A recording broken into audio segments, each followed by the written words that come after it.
West Indies को तीसरे one day मुकाबले में 200 रनों से हराकर भारतीय टीम ने जीता निर्णायक मुकाबला। भारतीय टीम ने रचा इतिहास। नमस्कार दोस्तों, स्वागत है आपका एक बार फिर हमारे चैनल में।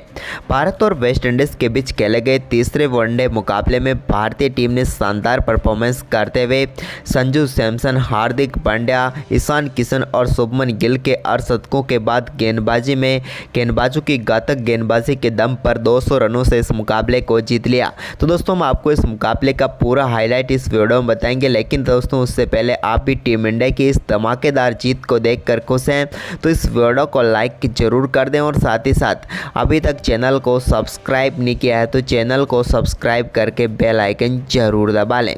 तो चलिए दोस्तों, जानते हैं इस मुकाबले का पूरा हाईलाइट शुरुआत से ही। तो सबसे पहले बात कर लेते हैं आज के इस मुकाबले के टॉस की। तो दोस्तों, आज के मुकाबले में सिक्का उछाला साई होप ने और गिरा भी उन्हीं के पक्ष में। टॉस जीतकर उन्होंने पहले टीम इंडिया को बल्लेबाजी के लिए आमंत्रित किया।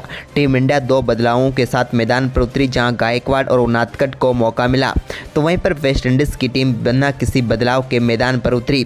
टीम इंडिया की तरफ से पारी की शुरुआत करने उतरे शुभमन गिल, तो उनके साथ थे ईशान किशन और पहले ओवर की दूसरी ही गेंद पर ईशान किशन ने एक बेहतरीन कवर ड्राइव के जरिए चौका लगाकर अपनी पारी का बेहतरीन आगाज किया।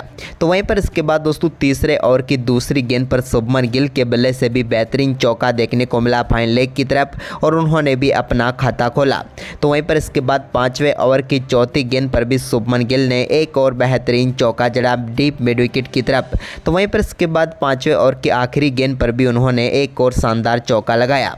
इसके बाद छठा ओवर डालने आए काइल मायर्स की तीसरी गेंद पर स्ट्रेट शॉट खेला। यहाँ पर शानदार तरीके से ईशान किशन ने और गेंद को बाउंड्री लाइन के पार भेजा।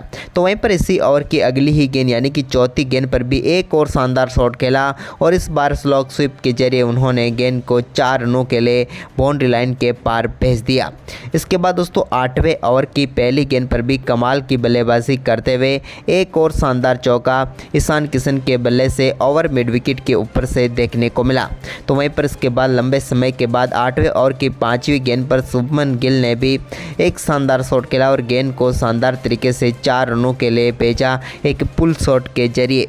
तो वहीं पर इसके बाद 9वें ओवर की पहली गेंद पर भी एक शानदार चौका शुभमन गिल ने लगाया। यह भी कमाल का शॉट था और गेंद को इस बार भी उन्होंने बाउंड्री लाइन के पार भेजा मिड विकेट की तरफ। तो वहीं पर इसके बाद दोस्तों 9वां ओवर डालने आए अल्जारी जोसेफ की दूसरी गेंद पर शुभमन गिल ने शानदार चौका लगाया। तो वहीं पर 11वें ओवर की तीसरी गेंद पर बेहतरीन छक्का देखने को मिला ईशान किशन के बल्ले से और उन्होंने गेंद को 6 रनों के लिए भेज दिया। इसके बाद कमाल की बल्लेबाजी करते हुए ईशान किशन ने एक और शानदार चौका मोती की गेंद पर लगाया।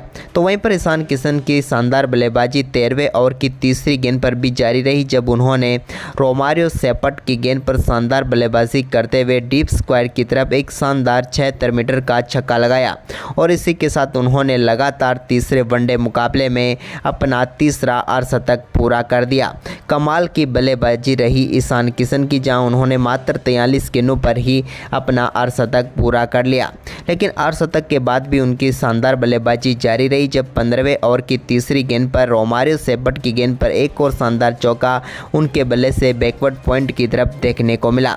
इसके बाद दोस्तों यहां पर गिल की बारी थी, तो गिल ने भी कमाल की बल्लेबाजी करते हुए 18वें ओवर की चौथी गेंद पर बैकवर्ड स्क्वायर लेग की तरफ एक शानदार चौका लगाकर इस सीरीज का अपना पहला अर्धशतक पूरा कर लिया।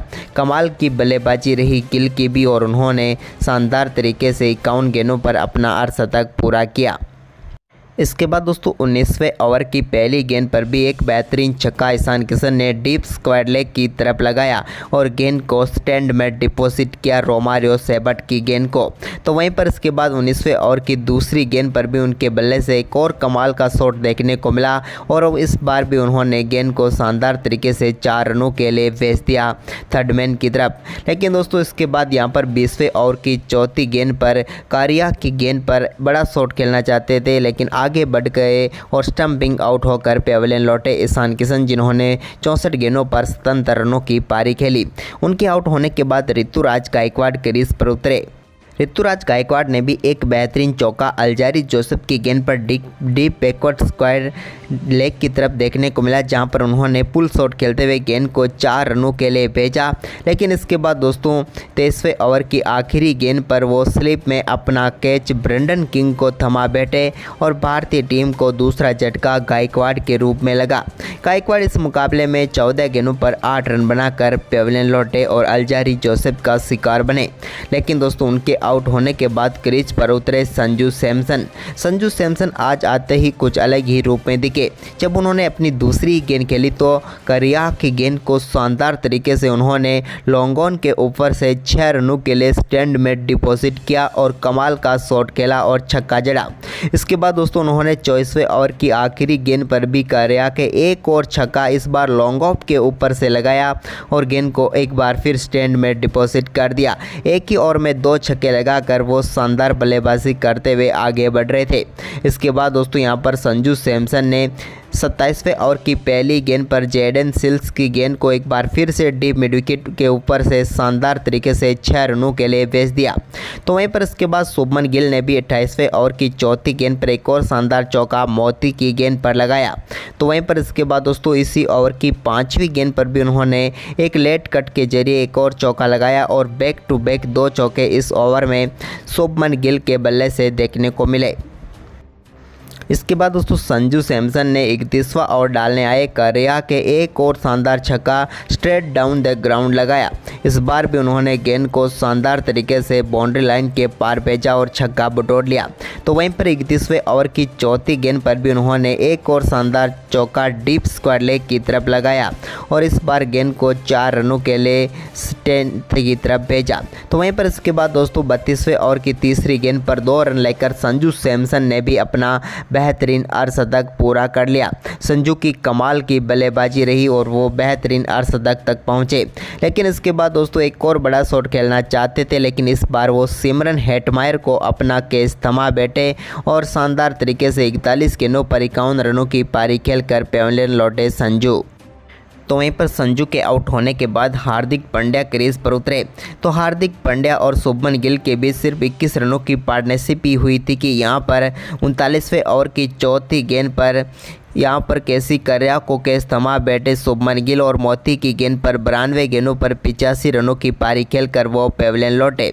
उनके आउट होने के बाद सूर्य कुमार क्रीज पर उतरे, लेकिन इसी बीच यहाँ पर 41वें ओवर की आखिरी गेंद पर हार्दिक पांड्या ने डीप स्क्वायर लेग की तरफ एक बेहतरीन चौका जड़ा और अपनी पारी का यहाँ पर शानदार तरीके से आगाज किया।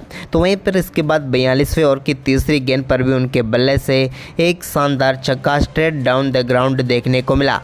इसके बाद दोस्तों 43वें ओवर में अल्जारी जोसेफ की गेंद पर सूर्य कुमार यादव ने भी पहला चौका जड़ा। तो वहीं पर इसके बाद इसी ओवर की आखिरी गेंद पर सूर्य कुमार यादव ने कमाल की बल्लेबाजी करते हुए एक और शानदार छक्का फाइन लेग के ऊपर से लगा दिया। ये कमाल का शॉट था जो कि उन्होंने 6 रनों के लिए भेजा और दोनों बल्लेबाजों के बीच 51 रनों की पार्टनरशिप हो गई। इसी बीच दोस्तों यहां पर शानदार बल्लेबाजी करते हुए सूर्य कुमार यादव ने एक और शानदार छक्का जैडन सेल्स की गेंद पर डीप पॉइंट के ऊपर से जड़ दिया। यह भी कमाल का शॉट था। लेकिन दोस्तों इसके बाद 47वें ओवर की 5वीं गेंद पर रोमारियो सेपट ने चलता किया सूर्य कुमार यादव को, जिन्होंने अच्छी बल्लेबाजी की और 30 गेंदों पर 35 रन बनाए, लेकिन आखिर में वो सेपट का शिकार बने। लेकिन इसके बाद सारी जिम्मेदारी अब हार्दिक पांड्या और रविंद्र जडेजा के ऊपर थी। लेकिन हार्दिक पांड्या ने 48वें ओवर की तीसरी गेंद पर जैडन सेल्स की गेंद को लॉन्ग ऑफ के ऊपर से काफ़ी शानदार तरीके से 6 रन के लिए भेज दिया। ये कमाल का शॉट था।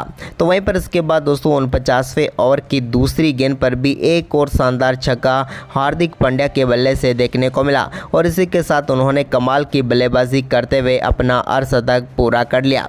लेकिन आखिरी ओवर यानी कि 50वें ओवर की पहली गेंद पर भी उन्होंने रोमारियो सेपट की गेंद को एक्स्ट्रा कवर बाउंड्री लाइन के ऊपर से 6 रनों के लिए भेज दिया। तो इसी ओवर की तीसरी गेंद पर भी उन्होंने शानदार तरीके से लॉन्ग ऑन की तरफ एक शानदार कैप में डाला गेंद को और चौका लगाया। इसके बाद इसी ओवर की चौथी गेंद पर भी उन्होंने एक और शानदार छक्का लॉन्ग ऑन के ऊपर से लगाया। ये तो कमाल का शॉट था जो कि काफ़ी ऊंचा गया था, लेकिन आखिरकार स्टैंड में डिपॉजिट हो गया। वहीं पर इसके बाद दोस्तों भारतीय टीम ने कमाल का परफॉर्मेंस करते करते हुए 50 ओवर में 351 रनों का विशाल स्कोर खड़ा किया। भारतीय टीम के 4 बल्लेबाजों ने अर्धशतक लगाए, जिसके चलते विशाल स्कोर बनाने में कामयाब हुई टीम इंडिया। वहीं पर इस लक्ष्य का पीछा करने उतरी वेस्ट इंडीज़ की टीम को पहला झटका पहले ही ओवर की 5वीं गेंद पर लगा, जब मुकेश कुमार की गेंद पर ब्रेंडन किंग अपना कैच ईशान किशन को थमा बैठे और भारतीय टीम को पहली सफलता के लिए ज़्यादा इंतजार नहीं करना पड़ा। वेस्ट इंडीज़ की तरफ से ब्रेंडन किंग इस मुकाबले में अपना खाता भी नहीं खोल पाए। तो वहीं पर इसके बाद तीसरे ओवर की तीसरी गेंद पर एक चौका जरूर लगाया काइल मायर्स ने, लेकिन इसी ओवर की आखिरी गेंद पर उनको भी चलता किया मुकेश कुमार ने। मुकेश कुमार की एक शानदार गेंद पर बोल्ड होकर पेविलियन लौटे मायर्स इस मुकाबले में 10 गेंदों पर सिर्फ 4 ही रन बना पाए। इसके बाद टीम इंडिया को सबसे बड़ी सफलता दिलाई मुकेश कुमार ने, जब उन्होंने पेविलियन भेजा साई होप को। इनफॉर्म बल्लेबाज साई होप इस मुकाबले में 9 गेंदों पर सिर्फ 5 ही रन बना पाए और भारतीय टीम ने सबसे बड़ी सफलता हासिल कर दी। इसके बाद एथेनेज अच्छी बल्लेबाजी जरूर कर रहे थे, लेकिन दोस्तों जब वो शानदार तरीके से दूसरी तरफ बल्लेबाजी करे केसी कार्टी को उनादकट ने पेविलियन भेजा। केसी कार्टी इस मुकाबले में 12 गेंदों पर 6 रन बनाए और शुभमन गिल को कैच थमा बैठे। इसके बाद दोस्तों सिमरन हेटमायर भी ज़्यादा कुछ खास नहीं कर पाए और वो भी शार्दुल ठाकुर का शिकार बने। शार्दुल ने उन्हें पेविलियन भेजा, 6 गेंदों पर 4 ही रन बना पाए यहाँ पर हेटमायर भी। वहीं पर इसके बाद रोमारियो सेपट भी 2 चौके जरूर लगाए उन्होंने, लेकिन वो भी शार्दुल ठाकुर का शिकार बने और 8 गेंदों पर 8 रन बनाकर पेविलियन लौटे। अब भारतीय टीम इस मुकाबले में पूरी तरह से पकड़ बना चुकी थी। तभी दोस्तों यहाँ पर करेया के साथ उन्होंने अच्छी बल्लेबाजी करनी शुरू की एथेनेज ने, लेकिन इसी बीच शानदार गेंदबाजी करते हुए कुलदीप यादव ने एथेनेज को बोल्ड करके भारतीय टीम को एक और महत्वपूर्ण सफलता दिला दी, क्योंकि एथेनेज अच्छी बल्लेबाजी कर रहे थे लेकिन उनको भी बोल्ड करके पेविलियन भेज दिया और भारतीय टीम को महत्वपूर्ण सफलता मिल गई। एथेनेज की बात करें तो उन्होंने अच्छा परफॉर्मेंस किया, लेकिन वो भी 50 गेंदों पर 32 रन बनाकर पेविलियन लौटे। भारतीय टीम धीरे धीरे इस मुकाबले में बिल्कुल अपनी पकड़ मजबूत कर चुकी थी। तभी दोस्तों यहाँ पर एक और सफलता टीम इंडिया को करेया के रूप में मिली। करेया ने भी इस मुकाबले में अच्छी बल्लेबाजी की, लेकिन अंत में कुलदीप यादव का शिकार बने और 33 गेंदों पर 19 रन बनाकर वो पेविलियन लौटे। यहां पर शानदार गेंदबाजी करते हुए कुलदीप ने उन्हें LBW आउट किया।